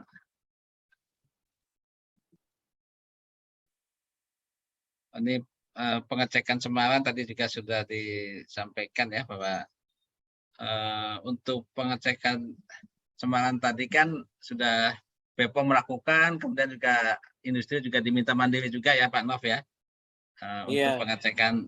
Jadi kan memang tadi seperti disampaikan Pak Sunarto, jumlah sampel juga sangat banyak dan pengujiannya juga tidak mudah. Jadi memang untuk pengecekan ini dilakukan baik oleh BPOM selaku pengawas maupun industri ya, sebagai pemeriksaan mandiri. Oke, kemudian izin Pak Sutrio. Ya.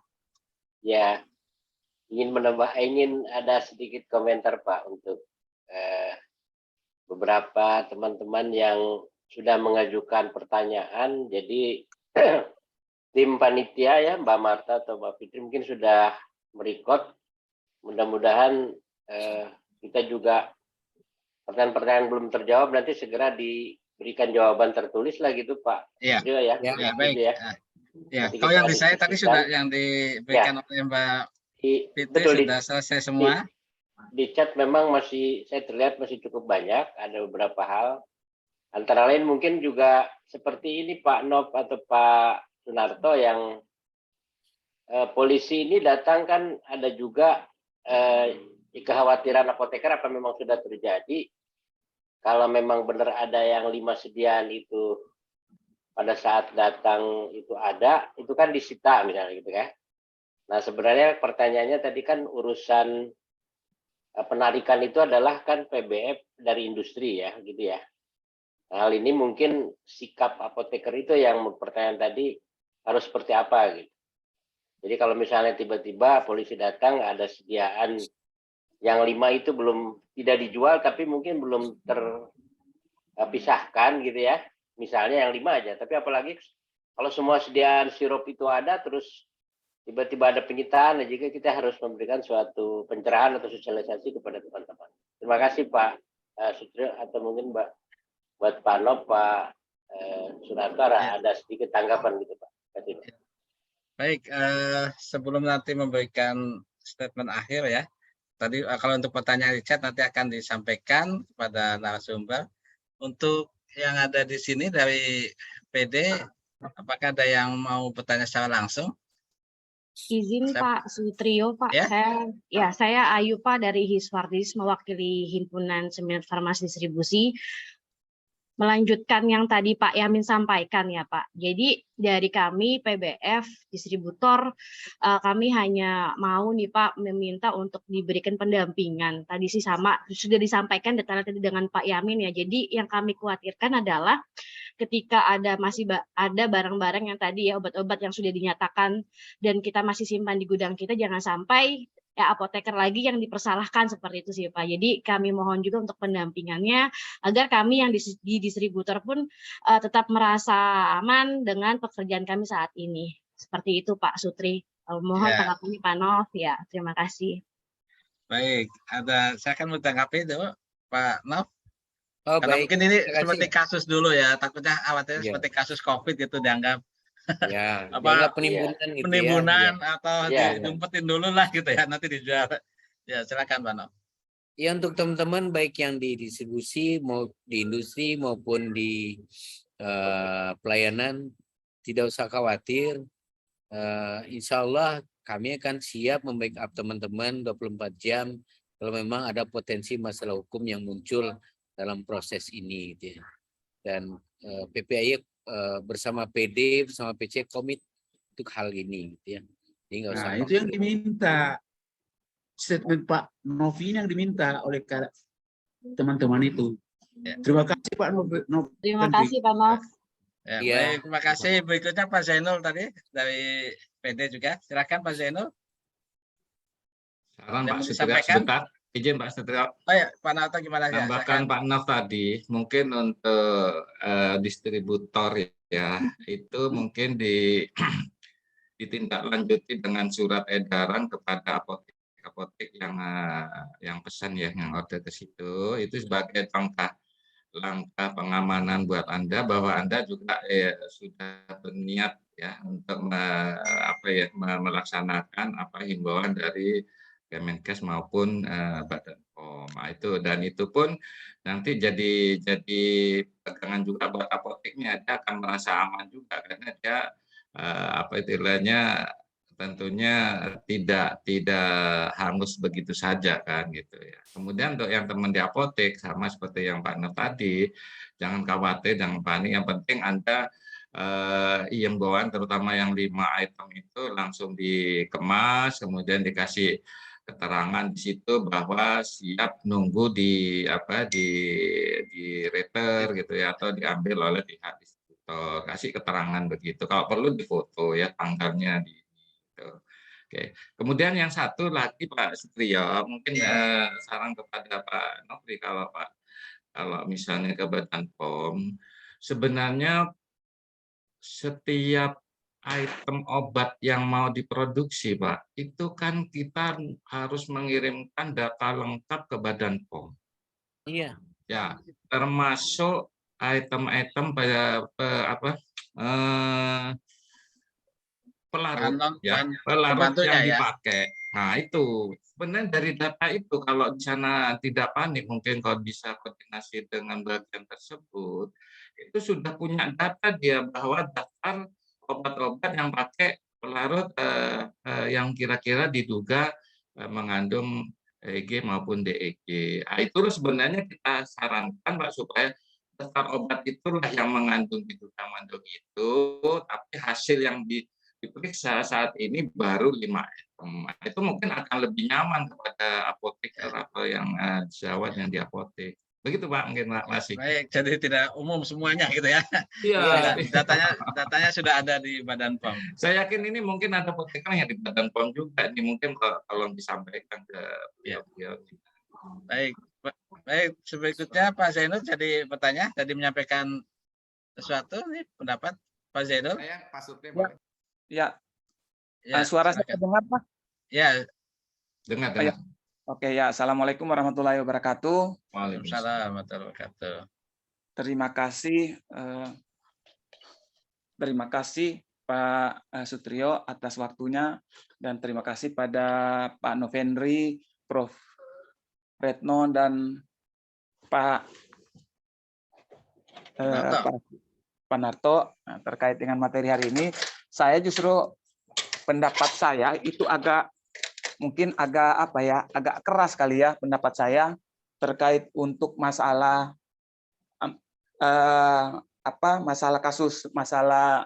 EG ini ya, atau DEG ya. Nah, pertama itu ini memang menimbulkan keresahan buat apoteker, mulai dari industri, distribusi maupun di pelayanan. Ya, yang paling meresahkan itu mulainya keluar edaran atau surat dari Kemenkes tanggal 18 Oktober kemarin, ya, sehingga apotek atau sarana pelayanan farmasi itu tidak boleh mengedarkan obat sirup, ya, baik bebas maupun bebas terbatas industri. Nah, menurut saya surat edaran Kemenkes itu, mohon maaf Pak Novendri, itu adalah satu bentuk kriminalisasi apoteker. Ya, itu kriminalisasi apoteker. Kenapa? Karena memang tidak ada pembuktian bahwa EG maupun DEG itu sebagai cemaran atau yang menyebabkan terjadinya AKI. Itu belum ada pembuktian, dan bahkan ada beberapa rumah sakit dari Dinas Kesehatan Provinsi DIY itu pun merilis dari kasus yang ada di Jogja itu tidak ada satupun penyebabnya adalah dari obat sirup, bahkan tidak ada hubungannya dengan sirup. Nah, itu udah ada pembuktiannya. Sehingga menurut saya ini adalah kriminalisasi apoteker. Nah, saran saya saatnya apoteker membranding profesi. Dengan cara apa? Yang tadi saya mungkin meminjam istilah Prof. Retno tadi, apoteker IAI itu punya banyak para ahli, banyak pakar. Mungkin saran saya ke PPIAI itu undang para pakar kita yang jago formulasi, yang jago distribusi, yang jago farmakologi, yang jago kimia analisis, itu IAI menyampaikan konferensi pers terkait dengan sikap organisasi profesi IAI terhadap kasus ini, bahwa ini untuk menjawab keresahan apoteker yang ada di lapangan, karena kasus ini membuat keresahan apoteker seluruh Indonesia, dan bahkan saya kadang-kadang Pak Zainul bisa dipersingkat. Oke, kalau pesannya sudah saya tangkap pesannya. Oke, itu yang pertama Pak. Jadi ini kasus bukan hanya masalah surat Kemenkes, tetapi juga tindakan yang dari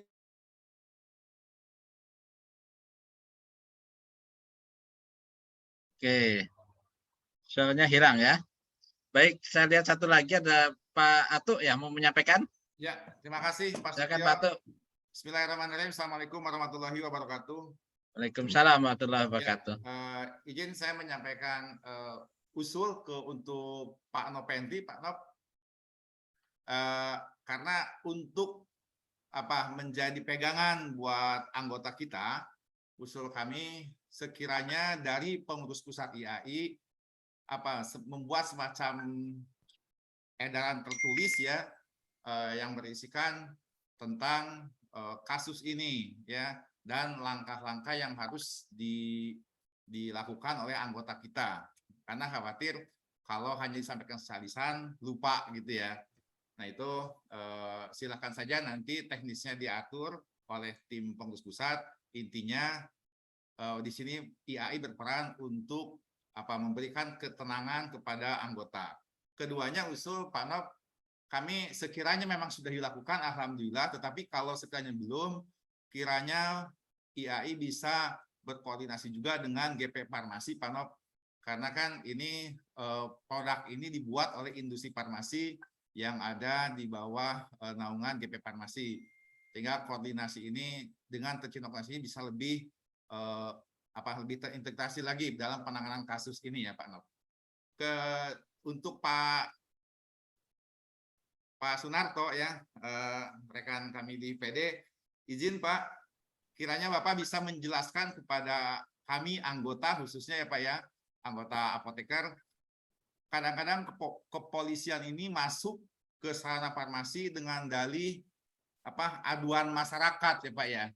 Nah, banyak anggota kita apoteker khawatir kasus ini dimanfaatkan jadi celah untuk polisi masuk dengan dalih aduan masyarakat, sehingga tidak hanya masalah sirup ini yang diobrak-abrik, tetapi ke ranah-ranah lainnya Pak. Karena kami saya sering mendapatkan pengalaman sarana farmasi ini diaudit disidak oleh kepolisian dengan dalih aduan dari masyarakat. Nah, kiranya Pak Narto alhamdulillah sebagai polisi bisa memberikan informasi kepada kami anggota ya apoteker, bagaimana menghadapi kasus-kasus ini, khususnya terkait dengan adanya aduan masyarakat yang biasanya polisi lebih merajalela gitu Pak di dalam melakukan sidak tersebut. Terima kasih Pak. Ya baik, terima kasih Pak Atu. Mungkin itu yang terakhir ya. Silakan Pak Nov untuk menanggapi. Baik, nanti Pak ya, Sunarto. terima kasih Pak Sutrio. Ya, usulannya Pak Atu nanti kami pertimbangkan dengan pengurus harian untuk menindaklanjutinya. Ya. Baik, Pak Sunarto silakan. Baik, makasih. Jadi ini pertanyaan yang bagus ya, dan juga memang saatnya, kalau saya istilahkan ini, saatnya apoteker itu metamorfosis dan melek hukum ya. Jadi juga metamorfosis artinya juga tadi jangan alergi pada aparat ya.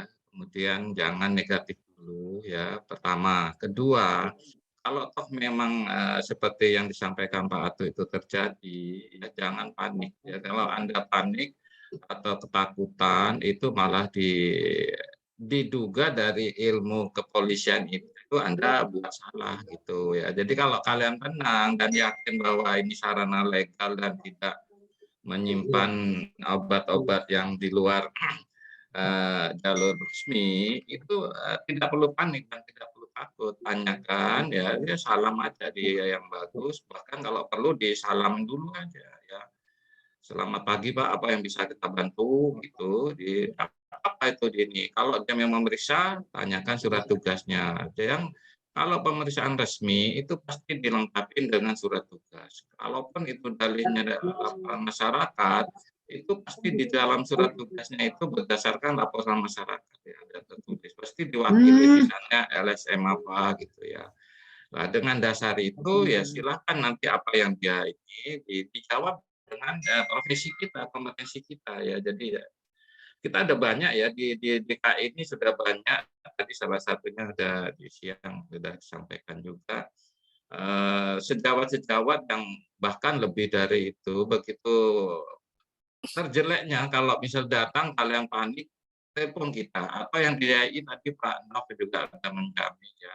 Kalau yang di Jakarta silakan telepon kita ya, nomor saya boleh. Nah, biasanya pada saat Anda telepon saya nanti bicara dengan petugasnya ya, jadi dengan petugasnya, dan banyak hal-hal yang dicurigain kalian itu misalnya negatif dulu, ternyata loh Pak, saya ke sini tuh mau beli untuk untuk tahanan saya yang lagi sakit tuh gitu. Jadi ya, tapi kok udah dicurigain takut ya. Jadi itu ya. Jadi baik Pak Narto, jadi nanti kalau ada apa-apa ini ya, untuk yang DKI nanti bisa menghubungi Pak Sunarto selaku Ketua Bidang Advokasi ya. Oh iya, kalau untuk yang ratusan Pak, jadi kita udah ratusan kali Pak yang begitu jadi biasa ya. Jadi terutama yang sudah, kalau kita Memang yang kita positifnya kita sekarang nanti kita jadwalkan mungkin ada ini ya penyuluhan atau apa ya semacam seperti ini, tapi kaitannya khusus untuk agar sejawat melek hukum gitu aja. Ya. Sehingga Terima dapat- kasih Pak Sunarto. Ini karena yang hadir itu tidak hanya DKI, jadi mungkin saya juga tanya kepada Pak Nov ini ya, kalau tadi ada DKI tadi sudah disampaikan, nanti menghubungi Ketua Bidang Advokasi, Pak Sunarto dalam hal ini. Nah ini kalau yang sejawat di tempat lain gimana Pak Nov? Apakah langsung ke PP atau ke masing-masing PD-nya ini untuk? Oh, di semua PD dan PC itu ada bidang advokasi Pak Sutrio, dan itu sudah berjalan. Dan silakan menyampaikan ke Ketua PC-nya atau Ketua PD-nya kalau memang timbul masalah. Dan saya juga ingin berpesan kepada teman-teman, yang pertama, seperti yang saya ingin menegaskan pesannya Pak Narto tadi. Jadi teman-teman yang berpraktek di apotik, gunakanlah jas praktik. Saya yakin teman-teman kepolisian itu kalau datang ke apotik, ketemu dengan apoteker, pakai jas praktik, akan jauh lebih dihargai daripada yang hanya pakai kemeja, apalagi kalau cuma pakai baju kaos. Gunakanlah jas praktik. Saya yakin akan sangat dihargai. Itu yang pertama. Terus yang kedua, segerakanlah bikin SOP recall produk.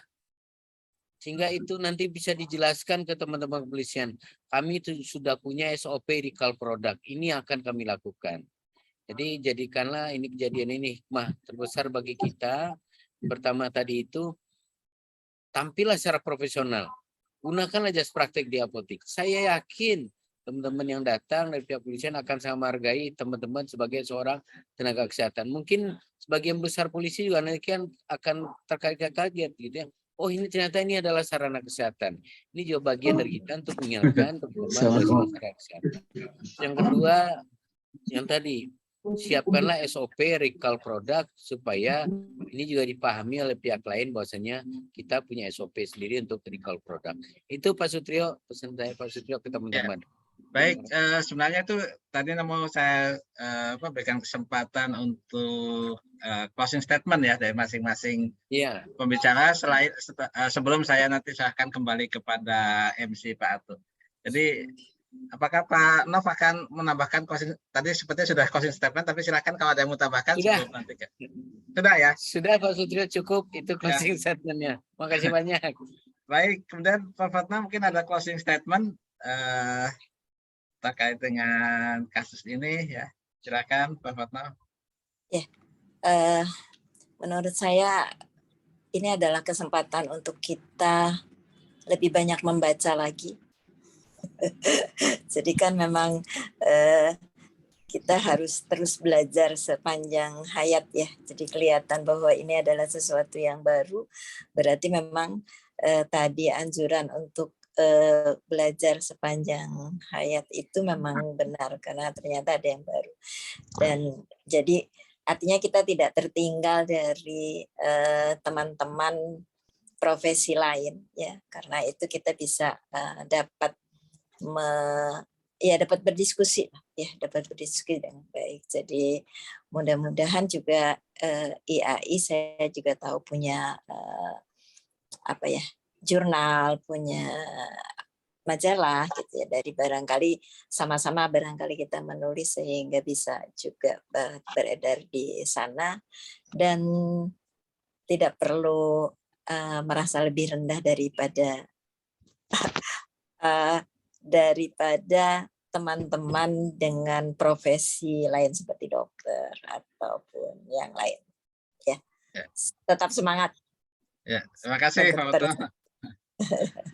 Baik, Pak Sunarto tadi juga sudah macam closing statement, tapi kalau ada yang mau ditambahkan silakan secara singkat saja Pak Narto untuk closing statementnya. Terima kasih. Jadi nyambung ke bicara dari Pak Prof itu ya. Jadi memang kita sudah saatnya sekarang apoteker ini atau sejawat semua ini metamorfosis ya. Jadi apapun itu di bidang apapun, industri apotek maupun rumah sakit dan lain-lain ya. Dan sudah saatnya jangan ragu dan jangan malu untuk melek hukum ya, untuk selalu belajar tentang hukum karena perkembangannya sudah sangat-sangat pesat. Banyak kejadian-kejadian ini sekarang mulai dari COVID kemudian obat ini ya. Jadi ini saatnya kita berubah. Masih. Ya, terima kasih Pak Sunarto. Baik, sejawat apoteker semuanya ya, se-Indonesia ya. Mungkin saya tidak akan menyimpulkan karena tadi sudah cukup banyak diskusinya ya, dan sudah disampaikan closing statement dari masing-masing narasumber ya. Ya tentunya kita berharap saja untuk kasus AKI ini ya, dengan tadi terduga tadi ya EG dan DEG bisa segera dapat menemukan jawaban yang pasti ya, sehingga nanti akan kembali ke situasi normal kembali ya, terutama juga untuk kita sejawat apoteker. Demikian yang bisa saya sampaikan. Saya selaku moderator mohon maaf kalau di dalam pembawaan acara ini ada banyak hal yang kurang berkenan di Bapak dan Ibu sejawat apoteker. Untuk selanjutnya kami serahkan kembali kepada MC Pak sejawat apoteker Atu Kurnia. Silakan Pak Atu. Ya, baik. Terima kasih Bapak apoteker, Mbak Dokter Apoteker Sutio yang sudah memandu moderatori acara talk show pada malam hari ini ya. Ini sangat menarik sekali, sangat interaktif, dan rasanya waktunya masih kurang, Pak. Iya, betul. Karena sudah malam, mungkin nanti next time kita akan mengadakan lagi talk show sejenis. Intinya kami di pengurus daerah IAI DKI Jakarta berusaha memberikan yang terbaik kepada anggota khususnya DKI dan pada anggota lain sebagai apoteker ya. Nah, sebelum menutup acara ini, saya ingin mengucapkan terima kasih kepada narasumber di talk show malam hari ini adalah pertama Profesor Dr. Apoteker Retno Sari Anjarwati MS. Terima kasih Prof. Atas sama-sama. Sama-sama. Terima kasih. Saya dengan senang hati. Ya. Keduanya kepada Ketua Umum Pengurus Pusat Ikatan Apoteker Indonesia, Bapak Apoteker Nopenti SSI. Terima kasih Pak Nop. Terima kasih Pak Atu, sama-sama. Ya. Ketiganya kepada Bapak Apoteker Sunarto, Master of Science. Beliau adalah polisi, dan terima kasih Pak atas nasihat. Masih Pak Atu. Khususnya dalam menghadapi polisi. Baik, kepada para peserta semuanya, saya ucapkan terima kasih.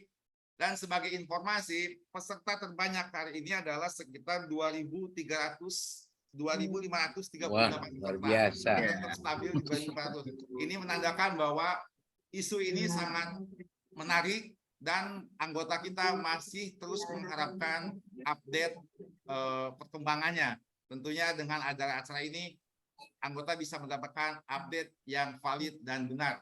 Terima kasih kepada semuanya, para tamu undangan. Terima kasih. Terima kasih semuanya. Ya, makasih Prof. Terima kasih Pak Narto.